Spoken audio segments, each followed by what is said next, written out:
अस्सलाम वालेकुम। तो स्टूडेंट्स, आज का हमारा टॉपिक है पोटेंशियल एनर्जी। कल हमने काइनेटिक एनर्जी कंप्लीट किया, आज हम पोटेंशियल एनर्जी स्टार्ट करेंगे। पहला क्वेश्चन बनता है, define potential energy. The energy that a body possesses by the virtue of its position और डिफॉर्मेशन। कल हमने काइनेटिक एनर्जी जो पढ़ा था, काइनेटिक एनर्जी क्या थी? The kinetic energy of a body. अब काइनेटिक एनर्जी थी मोशन के लिहाज से। अब अगर आपकी बॉडी ने पोजीशन चेंज कर ली या फिर फॉर्मेशन अपनी चेंज कर ली, अपनी शक्ल चेंज कर ली, तो उस बॉडी के अंदर जो एनर्जी पैदा होगी वो पोटेंशियल एनर्जी थी। जैसा कि कल हमने एक बो की हमने कल एक डेफिनेशन एग्जांपल ली थी। अब देखें, आपका मेन जो शेप है, बो की मेन शेप ये है। कल हमने जो पढ़ी वो, उसके अंदर जब एरो लगा दिया गया तो वो शेप कुछ ऐसी बन जाती, उसके अंदर टेंशन आ गई, जो मेन शेप से अपनी फॉर्म को डीफॉर्म किया उसने। ठीक है, तो इसके अंदर जो एनर्जी है वो कौन सी होगी? अब पोटेंशियल एनर्जी। ठीक है, पोटेंशियल एनर्जी। इसकी एक दो और मिसालें लेते हैं। जैसा कि अब कई बॉडीज ऐसी होती हैं जिनके अंदर, अब कल हमने ये बताया था कि work done is equal to kinetic energy. अब कई दफ़ा वर्क तो होता है, लेकिन उसके अंदर जो एनर्जी पैदा होती है वो काइनेटिक एनर्जी नहीं होती, उसके अंदर पोटेंशियल एनर्जी पैदा हो जाती है। कैसे? अब पोटेंशियल एनर्जी का मतलब हमने पढ़ा कि पोजीशन या डिफॉर्मेशन। ठीक है, पोजीशन में चेंज आ जाना या डिफॉर्मेशन हो जाना, डिफॉर्म हो जाना।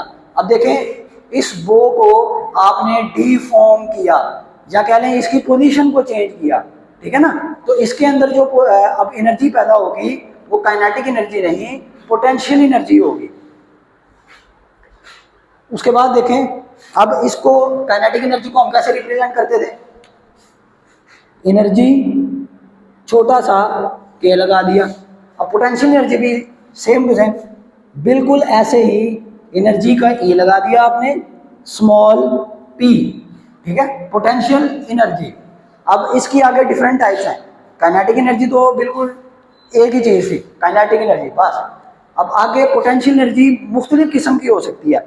जैसा कि अगर आप अर्थ के लिहाज से देखें कि बॉडी कितना ऊपर गई है, ज़मीन से कितना ऊपर गई है। जैसे आप अभी फर्स्ट फ्लोर पे हो तो ग्राउंड फ्लोर ज़मीन है। ठीक है, ज़मीन से आप कितना ऊपर हैं, आपके अंदर कुछ ना कुछ पोटेंशियल एनर्जी मौजूद होगी। ठीक है, अब पहली टाइप अर्थ के लिहाज से ग्रेविटेशनल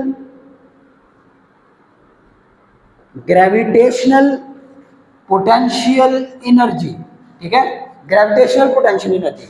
अब मैंने आपको जैसा बता दिया, पेज नंबर 110 पे देखें, फॉर्म ऑफ पोटेंशियल एनर्जी, जिसके अंदर पहली एनर्जी उन्होंने बताई ग्रेविटेशनल पोटेंशियल एनर्जी।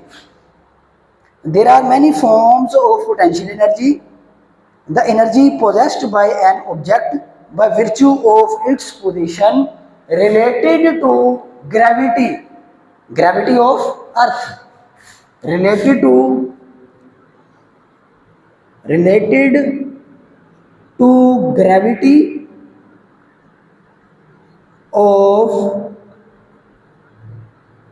अर्थ। ठीक हो गया। अब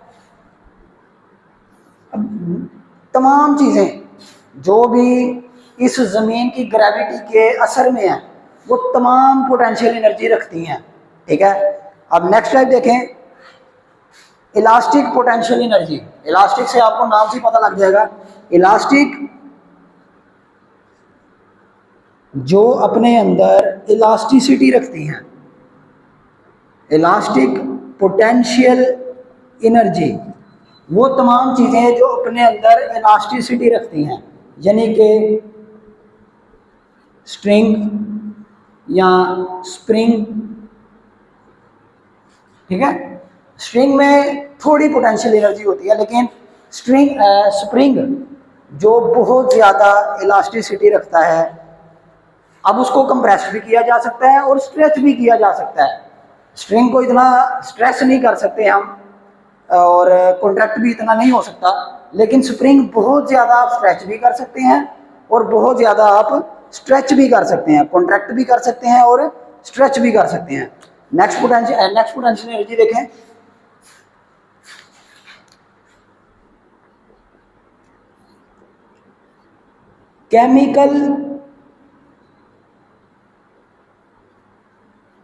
केमिकल पोटेंशियल एनर्जी। अब आपको नाम से पता लग रहा है कि किससे रिलेटेड होगी। Chemicals use in different fields. अब मिसाल ले लेते हैं बैटरी,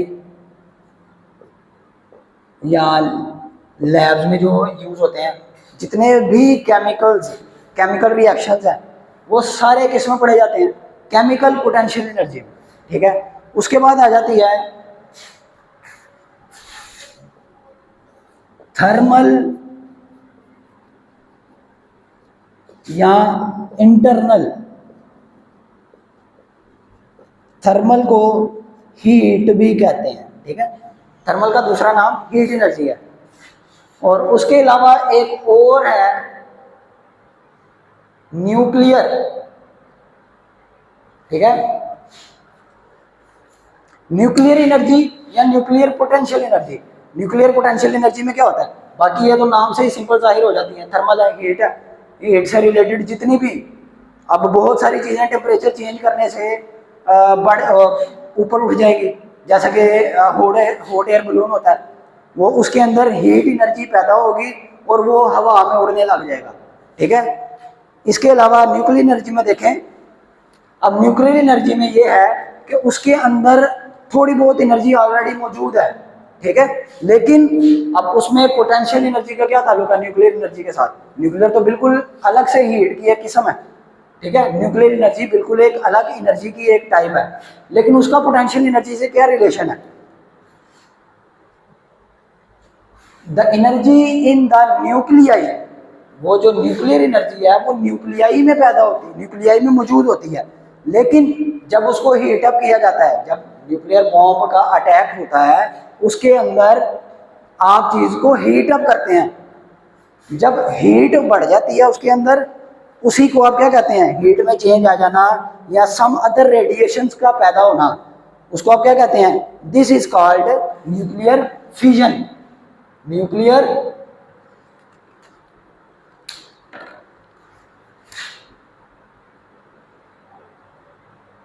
न्यूक्लियर फिशन या फिजन, न्यूक्लियर फिजन।